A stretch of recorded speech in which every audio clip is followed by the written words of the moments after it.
این ویدیو را 4 راه در دسترس شما قرار داده. خیلی ممنون و منم به خودم سلام میکنم و متشکرم که از دستان در کاری که دعوت کردن. به خاطر اینکه فرصت بیشتری داشته باشیم دست جمعی صحبت رد و بدل بشه، از ادامه این قضیه که از کی تشکر کنم اجازه میخوام که کوتاه و مختصر از همه متشکرم از شما که به خصوص اومدید. ابتدای قضیه میخوام چند تا عکس نشون بدم، هیچ ربطی احتمالاً شما بین دوست عزیزی چجوری ببینید اینا رو نشونتون میدم، الانم توضیح نمیدم خیلی اینا چیه. تو ذهنتون فقط شاید این سوال پیش بیاد که اینا چه ربطی به مترو داره، چه ربطی به دخترها به زنها و دخترای دستفروش داره. ولی فکر میکنم همینقدر بدونیم که اینا یک سازه‌های خیلی قدیمی قرن 12 13 توی کشور سرزمینی که الان کامبوج خونده میشه، بعد برمیگردیم بهش. امیدوارم این صورت‌ها همینجور تو ذهنتون یه جا ثبت بشه تا ببینیم این ارتباط رو شما مثل من میتونین قائل بشین یا نه. خب ما امروز راجع به دستفروشی تو مترو میخوایم صحبت کنیم. من یکم این علامت و ابهامش رو گذاشتم که در واقع بمونه، بیشتر از جانب این که به نظرم میرسه وقتی که چه کاری که خودمون کردیم چه مدل دوستان و افراد دیگر رو میخونم یکم راجع بهش ابهام داریم و همین خاطر فکرم روشن تاریک عنوان بهتری میتونه براش باشه. بی برو برگرد چون نگاهش به دستفروشی زناست، طبعا یک مسئله جنسیتی و دیدگاه جنسیتی هم اون وسط این کاری که ما کردیم با خودش همراه داشته. ولی حالا چه کاری بوده اجازه میخوام که هدفاشو بهتون نشون بدم. عرضم به حضورتون این کاری که ما کردیم یک کاری بود 4 سال پیش. یه گروهی بودیم، نه کسی بهمون سفارش داده بود نه منتظر بودن اصلا نتیجه هاشو ببینن، ولی برای خودمون سوال شده بود این چیه که داره اتفاق میفته. ما هر 4 تامون مثل خیلی از شماها هی داشتیم تو مترو رفت آمد میکردیم و با دیدن زنهایی که اونجا اجناسی رو میفروختن کنجکاو شده بودیم که از چه بابته و چرا. یه مقدار خونده هامون رو که با هم دیگه در میان گذاشتیم متوجه شدیم که سرش خیلی توافق نیستش که اصلا این چه جور پدیده‌ایه، چرا به وجود اومده، کجاهای دیگه نمونه‌شو میتونن پیدا کنن. بنابراین دیدیم یه موضوعی که دست کم وقتی این سوال‌ها رو مطرح بکنیم برای خودمون شاید پاسخش به درد کسی دیگه هم بخوره.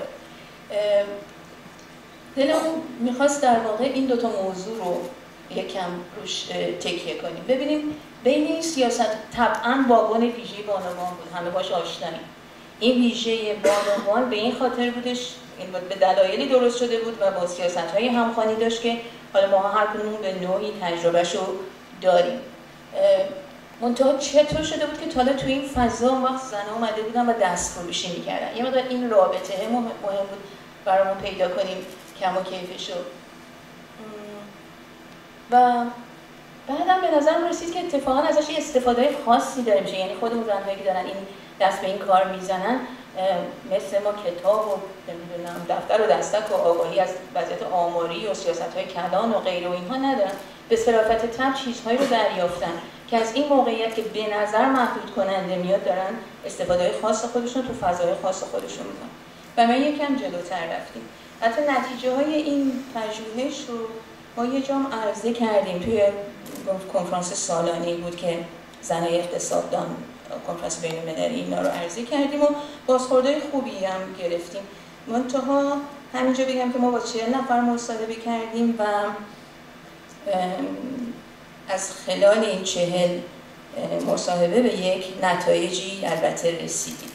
حالا این نتایج رو قبل از اینکه تا اندازه جمع و جور خدمتتون بگم میخوام بگم که ما چند تا مفهوم رو باهاش کار کردیم. یعنی حین کار و پیش از اون متوجه شدیم که اگه بخوایم این پدیده رو توضیح بدیم احتیاج به این داریم که با یک جور ابزار نظری بریم جلو. چیزهایی که در واقع اون موقع ما بهش توجه کردیم یک بخشیش رو وام گرفتیم از مفهومی که حامد شهیدیان در کتابیش راجع به زنان در توجیهات عنوان کرده، ولی یه مفهومی رو میگه به اسم خط مشی انحصارگری حمایتگری. حالا ما این یکم به خیال خودمون پروروندیم و تغییرش دادیم و به مفهوم دیگه‌ای خط مشی جداسازی حمایتگری در واقع بهش اشاره کردیم و بعد اون یه مقدار کاویدیم. با توجه به اینکه ورود زن‌ها به دسته‌ای از مشاغل، اون بخشی که بحث اقتصادی رو میکنه، جلوش بسته شده بود تو یک چندین دهه، از طرف دیگه شماری از فضاها حتی خیلی محدود باز گذاشته بود که کار رو کاملا زنانه میکرد. جزئیاتش رو نمیگم چون به هر حال بعضی از شما که اینجا هستین حتما با این مسائل آشنا هستین. در حال ما به او و اون مفهومی که او داشت اینو دار نزدیک شدیم. یافته‌های آقای سهراب بهداد و فرهاد نعمانی رو تو کتاب طبقه و کار در ایران که همون سال چاپ شده بود، یا من و انگلیسی یادم نیست، برای فصل ششم به ما خیلی نکته‌هایی رو متوجه می‌کرد که بیایم قالب کار رو و اون چیزی که می‌بینیم و ببینیم میتونیم با اون نظریه‌ها و با اون برداشت‌ها بریم یه مقدار جلو. به خصوص جایی که او در واقع یعنی حرفای که تو کتاب و تو فصل اومده رو مصداقش رو ببینیم زیر زمین میتونیم ببینیم و به قول آقای صداقت که گفتن توحید دستان شهری، حالا بالای زمین چه کار میکنن، پایین زمین، زیر زمین دارن چه کار میکنن. ما دیدیم خیلی خب شاید که اگه پای شاخص رو به اسم شاخص توانیابی جنسیتی اشتغال، یه شاخص بین‌المللی با حرف اختصاری GEI یک کم تو کتاب به کار بردن، توضیح دادن، این مقدار سعی کردیم معلومات خودمون و روش به کارگیریش رو در این حوزه بگیریم و راهنماییمون بکنه. یک چیز خیلی عجیبی هم همینجور که جلو میرفتیم بهش برخورد کردیم، اونم یه مقدار مصاحبه ها رو که رفتیم جلو دیدیم که خطابی که بعضی از این خانم‌های دستفروش رو باهاش اذیت میشن از عنوانش اینه که تو توی این واگن‌ها داری قوقا میکنی و این قوقا کردن، ازدحام کردن، شلوغی مثل که جایگاهت تشخیص نمیدی و یه مفاهیمی توی این آیات که ما تو حالا اون جاهایی که احساس میکردن که نه کالاشون خواستنیه نه حضورشون و گشتیم و دیدیم یه خانم یعنی انسانشناسی و نظری پرداز فرهنگی به اسم مری داگلاس کتابش رو نگاه کردیم و مفهومی رو که او در باب کتابی که زیر عنوان پاکدامنی یا پاکی و خطر مطرح میکنه دیدیم مثل که خیلی دور نیست اون چرا که او داره به لحاظ فرهنگی اجتماعی عنوان میکنه. مصداقش رو تا بیایم به مترو برسیم با تجربه های دیگری که دنبال کردیم دیدیم اتفاقا در شهرسازی و گسترش شهری انگار خیلی هم از این قضیه این تفسیر خیلی به ارتباط نیست. شماها احتمالاً بهتر از من میدونید دورش جاهایی که نمیخوام ببینن تو شهر رو حصار میکشن. یکی از سیاست‌ها اینه هر چی زشت نبینیمش. لزوما خیرخواهانه نیست، نه که اون کسای زشت رو حالا یک کاری کنیم یا پلیدی یا هر چی که مصداق نازیبایی از خودمون دور بکنیم، بلکه نه هزینه کنیم دیوار و دست کم یکی دو تا شهرهای بزرگ، کلان شهرهای در دنیا این داستان حصارکشی یه تجربه‌ای عجیب غریبی حالا از کم یه نمونهش که تو آرژانتین بیان حصارکشی پیرامون حصیرآبادها و شبیه به اون، یعنی نبینیم دیگه انقدر دور دست باشن نبینیم یا در محصور باشن. و یه مقدار این رو خواستیم به خصوص با توضیحاتی که خانم داگلاس میداد انگار که مثلا یه همچین موضوعی چون که ایده‌شو از یک ساختارهای ثابت و دیدگاه خیلی ثابتی نسبت به مسائل اجتماعی و سلسله مراتب میگیره پر بیراه نبود بهش نگاه بکنیم. در قصه رفتیم جلوتر و دیدیم که خیلی خوب فقط این نیستش که به خصوص پویایی کار خود زنای دستفروش که باز اگه این تجربه رو توی واگن‌ها از سر گذرانده باشیم می‌بینید که همچین به سادگی نیستش که این افراد از سر نداری و بیچیزی و گدایی داشته باشن درآمدی رو جذب یعنی درآمدزایی بکنن. اتفاقا اون پویایی یکم ما رو تکون داد که خب این که با دستفروشی با جاهای دیگه نباید قاعدتا خیلی فرقی بکنه یا اگه فرقی میکنه به چه ترتیب. تجربه‌های بین‌المللی رو چند تاشو نگاه کردیم. بله تو فیلیپین، تو هند، تو افریقای جنوبی، تو بنگلادش اینا نمونه‌های موفق بود. نمونه‌های موفقی که اومده بودن از درون این زنان دست فروش تشکل‌های در واقع صنفی و اون چه که به اونها تو سازوکارهایی که خودشون میتونستن به خودشون برای پیشبرد فعالیت‌های اقتصادیشون نقشی یا نظمی بدن و وارد معاملات و گفتگوهایی بشن با کسایی که از بالا تصمیم میگیرن، اینها رو هم در واقع ما تو پژوهش یا مطالعاتی که میکردیم آوردیم و رده‌بندی کردیم حالا کدومش به درد ما میخوره. آخرین صحبتی که قبل از اینکه اسلاید بعد رو نشون بدم، این چند تا یافته رو می‌خواستم با شما در میون بذارم. خب ممکنه بین شما کسایی باشن، گاه هم پیش اومده هر جا که من سفره دلم وا کردم گفته باشن که این چه کاریه که بیاین رشته‌های مختلف رو، یعنی داریم به یک مسئله نگاه می‌کنیم، پای فرهنگیشو پیش بکشیم، پای اقتصادیشو پیش بکشیم، پای اجتماعیشو پیش بکشیم، ول کنیم کارشناسا و متخصصا هر کدوم کار خودشونو بکنن. یعنی چه که میان چند تا رشته رو چند تا دیسیپلین رو با هم قاطی می‌کنیم و به لیست خلاص به گمان دوستانی که فقط میخوان کارها خیلی تخصصی تر با یک رشته با یک کارشناس انجام بشه. به هر حال به این شیوه و این رویکرد اعتقادی ندارم.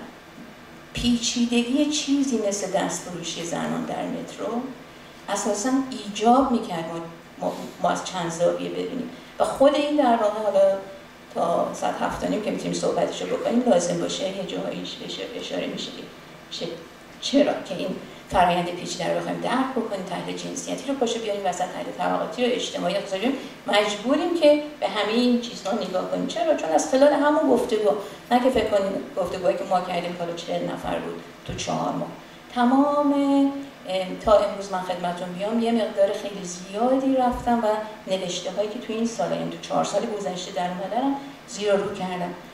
خب 2 تا کتاب در اومده، 3-4 تا پایان نامه در اومده، یه حالا کنفرانس صرفا واسه زنان مترو نه، ولی تحت عنوان زنان سرپرست خانوار کسانی اونجا مقالاتی نوشتن و ارائه دادن. همه اونها باز یافته هاشون تا حد خیلی زیادی گواه این هستش که این موضوع به سادگی قابل درک حتی نیست، چه برسه به اینکه راه حلش رو به سادگی بخوایم عرضه کنیم. به هر حال ما با این ذهنیتی که پیدا کرده بودیم اون پژوهش رو در واقع بردیم جلو. حالا توی اون مثلا مروری که من از همین چند روزه از نوشته‌های دیگران کردم دیدم همابیش همین‌ها رو عرضم به حضورتون بهش رسیدن. یعنی مثلا مهارت‌های بازاریابی رو دیدن، تبلیغ رو دیدن. آقای طیبی برامون یه چند جمله‌ای از این گفتگوها رو اول حضور در جلسه در این سالن به گوشمون رسید. ولی واقعا یه دنیای دیگه، میگم به خصوص کسی که دیدنش که میدونن ما داریم از چه نوع مهارتی صحبت می‌کنیم. یعنی استیو جابز و چندین دوره دیگه که مثلا هر کس دیگه میتونه کارآفرینی و اینها رو بگه، این بعضی از این زن‌ها در فصاحت و در پیشبرد امرشون دستشون بسن. من این مهارت‌ها رو خود به خود یا در آزمون و خطایی که داشتم به یاد گرفتم. خود ابتکار عملش بارها پیش اومد که باز اینو میگم شاهدش نه فقط مصاحبه‌هایی که ما کردیم بلکه چیزهایی که در خلال کارهای دیگران هم اومده، به راحتی جنس رو عوض میکنن، فروش نره عوض میکنن. یعنی اون انعطافی که شما فکر کنین کسب و کاری که بالای زمینه در یک مغازه است و به این سادگی میتونه جواز فروش اینو به اون یکی تبدیل بکنه، ولی این حالت انعطاف و ابتکار عمل چه تو عرضه کالا، چه تو تنوعش، چه حتی شیوه هایی که با هم دیگه در واقع تعامل میکنن خود فروشندگان، یه چیز حیرت انگیزیه.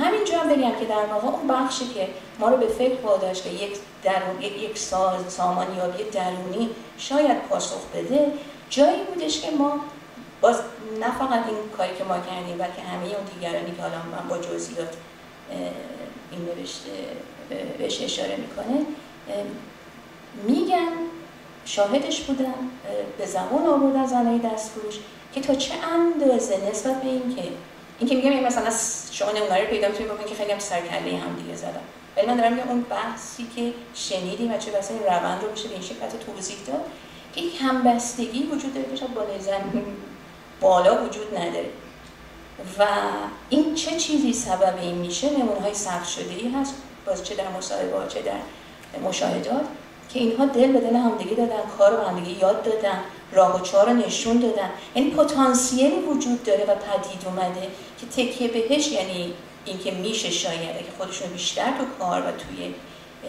یافتن راهکارها یا سامانیابی‌هایی که حالا هر شکلی این قضیه مستلزمش هست که بهش پرداخته بشه، شاید خود اون کسایی که دارن به این کار دست میزنن به مراتب بهتر بتونن پاسخگوی این چالش ها باشن و موانع کارشون رو چه بسا چون با هم حل میکنن. نمونه‌های زیادی رو من خوندم یا خودم شاهدش بودم که با هم همکاری میکنیم و یک کمی شهری، بیشتر شهریه. شما تو خانواده روستایی وقتی کارتون رو انجام میدین میبینید که بله خانواده گسترده با هم دیگه داره کار میکنه، پشت همو میگیره. تو شهر خانواده کجا بود؟ یا همسایت یا نیست یا نمیبینیش. ولی اینها این پایین توی واگونا تجربه رو شاید میکنن که در اونهایی که دارن زندگی میکنن اون سرنوشت مشترکی، اون فضای مشترکی به هر حال یک تغییرات اساسی رو توی رویکردشون برای تنظیم بازاری که در اختیار دارن بهشون داده. خب چی بگیم؟ یعنی بگیم که باریکلا چه خوب شد یک فضایی. من تو محاسباتی که شرکت مترو تو سایتش میذاره یکم هم اون موقع هم الان یکم جلو رفتم دیدم مثلا تو هر کیلومتر یعنی چند تا زن، تو هر رفت و برگشت یعنی با چه تعداد مشتری. یعنی واسه خودش بهشتی از فروشندگان و خریداران. اگر جنبه‌های اقتصادی این قضیه شکافته نشه، تحلیل‌های ما بر مبنای، من دیدم خود سایت شرکت مترو میتونه بر کیلومتر تعداد مسافرها رو تشخیص بده. اگه میتونست بر کیلومتر تعداد فروشنده و تعداد خریدارا رو تخمین بزنه، خودتون میدیدین. البته هر جا بشه شده مثلا گفتن تا 2.5 میلیون نفر بالقوه رفت آمد دارن میکنن. نصف چه تعدادش تو واگن‌های زنانن، یه چیزی 2000 خورده‌ای واگنی هست اختصاص به زن و دیگه. چه تعداد مشتری در طول روزه و کی این بازار از دست میده. یعنی صرف این که ما بگیم این زشت میکنه، این بی‌تربیتیه، اینا قشقرق میکنن، تنگ کردن، کردن یه انگیزه، نیروی محرک فوق‌العاده قوی وجود داره. با حساب 2 تا 4 تا دیگه یه عرضه، یه تقاضایی. و این وسط بسیار بعضی از گزارش‌ها، بعضی از صحبت‌ها حتی اشاره به این داره که صرف نظر از این که ممنون از تذکرتون، صرف نظر از این که این تصویره، این مجموعه به اصطلاح بی اندازه زیادی که قابلیت بهره برداری مالی ازش هست، کی داره تنظیمش میکنه؟ آیا این زن‌ها قربانی هم فقط چون امانی جنس و خیلیشون امانی میخرن، اون سرمایه اولیه رو ندارن، دارن پس به یک نظام دیگری در بالای بالا سر خودشون تغذیه میکنن. همین اون چیزهایی که به هر اقتصاددانا هم باش بپردازن. من روی این اسلاید یکم زیادتر موندم، فقط بیشتر از بابت این که ما میدونیم مثل اینکه گفتم جنبه‌های روشن این قضیه چیه. بله اشتغال به وجود اومده، محاسبه این که چه تعداد زن زیر زمین حالا به شکل مهندس و کارکنان دیگه یا ارزان بازار تو موقع دستفروش کار میکنن، یکیش خیلی قابل محاسبه است ولی یکی دیگه‌اش اصلا سخته. 2 تا اسلاید داشتم، وقت کمه، حالا اگه لازم شد برمیگردیم. ولی میخواد بگه که در واقع مشارکت زنان در نیروی کار و بیکاری زنان یه چیزایی که راجبش ما مجبوریم فکر بکنیم که اینو در بستر اتفاقی فقط تو مترو میفته نبینیم. چرا این انگیزه اینقدر قوی و آیا تنها راه مقایسه ایران هست در باب اینکه سطح سواد فوق‌العاده بالاتر از جایی که ایران هست الان بین اردن و الجزایر برای دخترها و زنان، ولی از لحاظ مشارکت در مشارکت اقتصادی و بیکاری میونه اونهاست و خیلی دیگه ازش در واقع جلوتر. یک اسلاید دیگه هست که اینو یکم یک چند دقیقه از وقت رو باید، یعنی چند ثانیه میخوام به اون 85.5% توجه کنیم. آمارهای رسمی، ارقام ها میان محاسبه میکنن، چگیده نتایج آماری حتی همین سال 1390 هم نگاه بکنین. به من یکم اضافه کردم به این چون این اصلش هم 4 سال پیش انجام شده بود. عددا کم و بیش همینه. یعنی از نظر اقتصادی یه داره میان غیر فعال اعلام میکنن. از این غیر فعال یعنی میگن زنان 85.5% به لحاظ اقتصادی غیر فعالن تو جامعه ایرانی. از نظر اقتصادی فعال میشه مثلا 14.5%. از اونا 83.2% شاغلن. یه تعدادشون هم بیکارن، چون به لحاظ اقتصادی بیکار یعنی جویای کاره ولی تو حوزه اشتغال میگنجه. حالا ما داریم راجع به این 85 و نیم حرف میزنیم، یعنی همین اون زنی که تو مترو نمیبینیم جز این 85 و نیم که به لحاظ اقتصادی فعال به حساب نمیان. در که اگر ما در واقع یا تعاریف اون رو عوض بکنیم، یکم بازش بکنیم، یا اینکه شاخصایی رو به کار ببریم، ابزارمون رو تقویت کنیم که بفهمیم حتی آیلو یک شکل دیگه داره اینو محاسبه میکنه، مثلا از نظر اقتصادی فعال رو تونسته عددش رو خیلی بالاتر ببره، تقریبا 2.32.5% اعلام کرده، چون یه چیزای دیگه ای آورده محاسبه کرد. بنابراین این که ما بگیم زن پس یعنی دست اونایی که باید مشاهده میکنیم، یعنی اون همه زن دارن توی مترو خودشون میکشن، اون جنساشون رو میفروشن، اون همه پول رد و بدل میشه، اون همه جنس رد و بدل میشه. وقتی میاد محاسبات اقتصادی که طبعا وقتی ما مسئله رو به درستی عنوان نکنیم، قادر به حلش هم به درستی نیستیم، اونا جز اون غیر فعالان که حالا خب سر اینا میشه حسابی بحث کرد. چیکار کنیم؟ این همه پژوهش، گزارش، همایش، ارزم به حضورتون خیلی کسا توش هستن، شهرداری، شرکت‌های بهره، خود شرکت مترو و حتما کسان دیگری، دانشگاهیان، مؤسسه‌های پژوهشگری مثلا مستقل، اصحاب رسانه. ما همه اینها رو داریم، هر کدوم به نوبه خود به دلیلی از زاویه‌ای. فکر کنم اون اسلاید اولی حالا یکم جواب بده، آخرش برمیگردم. ولی فکر کنیم ما با یک چیز، یک امر واحد طرف نیستیم و یک منفعت واحد توی این ماجرا نیست دوستان. خودتون بهتر از من حس می‌کنیم اگر که از نزدیک تو مترو رفته باشین و اومده باشین. معمولاً هم یک گرایش وجود داره که اصحاب رسانه، دانشگاهیان، مؤسسه‌های پژوهشی، شهرداری و هر کس دیگه متولی زن‌ها یا میاد میگه این زنات مثلا بی سرپرستا و بد سرپرستاشون یا سرپرست خانوارهاشون رو جدا میکنه. اینا شایسته دلسوزی‌ان، دل میسوزونن. و بنابراین تمام اون پتانسیل هایی که میشه محاسبه کرد که چی هست و چی نیست رو خب به کل میذاریم کنار. تازه وقتی این کار رو میکنیم، نهاد متولی زنان سرپرست خانواری الان به این معنا به خصوص یکم بودجه 93 رو مرور کنیم که چند روز پیش من کردم، خب با چه منابع مالی قرار اینا کدوماشون در ازای این همه گرهی که از کارشون اون پایین وامیشه بیاد و مثلا به عنوان سهمیه ماهانه بده. خب خود اون زن‌ها به صرافت طبعشون و سائقشون میدونن دارن چی کار میکنن، ولی ما اینا رو معمولا نمیاریم یا شکلی براش در نظر نگرفتیم که چطوری در واقع موضوع سوژه پژوهش، سوژه این که مشکل چی هست بوده. ولی ارزم به حضورتون انگار که ما یه چهره میبینیم، نه حتی دو چهره. یعنی این مجسمه سنگی که در وهله اول آدم میبیندش نه تنها 2 بلکه 4 صورت داره و نه تنها یک دونه نیز ازش، یک مجموعه. من این تمثیل تصویری رو گذاشتم بگم برای که حالا با همه و همه کسایی که فکر میکنن، با آوردن همه کسانی که به نوعی در این قضیه درگیرن، از زنهای دستفروش که خودشون موضوعن، مشکل نیستن، دردسر و مسئله نیستن که بخوایم حذفشون بکنیم یا نکنیم. ولی این پیکره ها به شکل ارگانیک با هم، چون که رو زمین هنوز موندن بعد از این همه قرن، به شکل ارگانیک با هم پیوند دارن. حالا ایراد از من نگیرن دوستان مجسمه ساز، ولی پیوندشون دست کم تا اینجا پایدار مونده. ما چجوری برای اون جامعه، یا حالا من جامعه رو میگم، همون موضوع واگن‌های در تحرک زن‌ها رو میبره و میاره و مشتری ارزم به حضورتون چی؟ خریدار فروشنده. اینها رو چجوری تنظیم بکنیم؟ به نظرم حالا خیلی کار دارم، امیدوارم اون کوشش و اون اراده‌ای پشت این قضیه باشه که کسی دیگری رو حذف نکنه از بابت راه حلی که واسه مشکل خودش میخواد بده، نه راه حلی که برای کل ماجرا میخواد بده. سرتون درد نمیارم، خیلی هم ممنون از توجهتون.